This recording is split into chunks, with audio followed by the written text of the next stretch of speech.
Introduction to Philemon, the Epistle of Forgiveness and Acceptance. My name is Pastor Peter Hawkes, and I'd like to welcome you to my channel. First of all, who wrote Philemon? Paul did. He was writing to Philemon, a member of the Colossian church, about a runaway slave called Onesimus who'd stolen money from Philemon and come to Rome where Paul was in prison. So it's a letter to an individual, tiny little letter between Hebrews and the ones before, pastoral epistles, and it was written about AD 62. What was the purpose of the letter? Well, Paul wrote to Philemon to ask him to accept his slave back and to forgive him. Normally a fugitive slave would have been branded with the initials FF, meaning fugitilis, on his forehead, or he would have been crucified. Such was the level of crime. So Paul's writing to explain everything to Philemon, and now Onesimus has become a Christian through Paul, and he tells Onesimus to return to his slave master, and he pleads with Philemon to reinstate Onesimus as his slave. Paul offers to make up any financial loss that Philemon has suffered because Onesimus stole money. The main theme of the epistle is to encourage Philemon to forgive Onesimus. And there are other parts of themes that we can see in this very short epistle about reconciliation. We need to be reconciled with people where there's been conflict or a problem if the person is repentant and asks for forgiveness. Forgiveness is a major theme in the New Testament. Not only do we receive forgiveness from Christ, he forgave us our sins, but we have to offer it to other people who sin against us. And we're urged to live constantly in this attitude of forgiving others.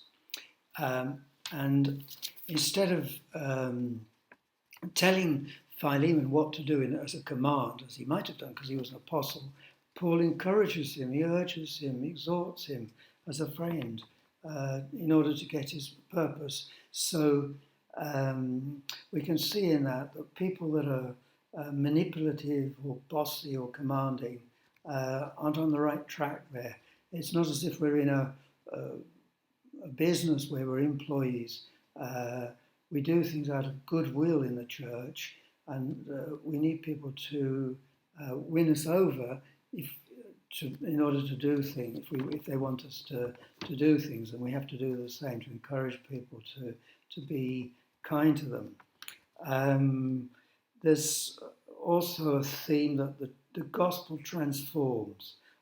He was a thief, he was a fugitive, and now he's a dear brother. So God can change a bad person and make them into a good person. Paul thanks Philemon for his Christian qualities and his love. He's appreciative. And he prays that the effect of the gospel will work in Philemon's life, that he needed to outwork, put into practice, live out the gospel by being merciful, by being forgiving, by embracing Onesimus, by accepting him and loving him.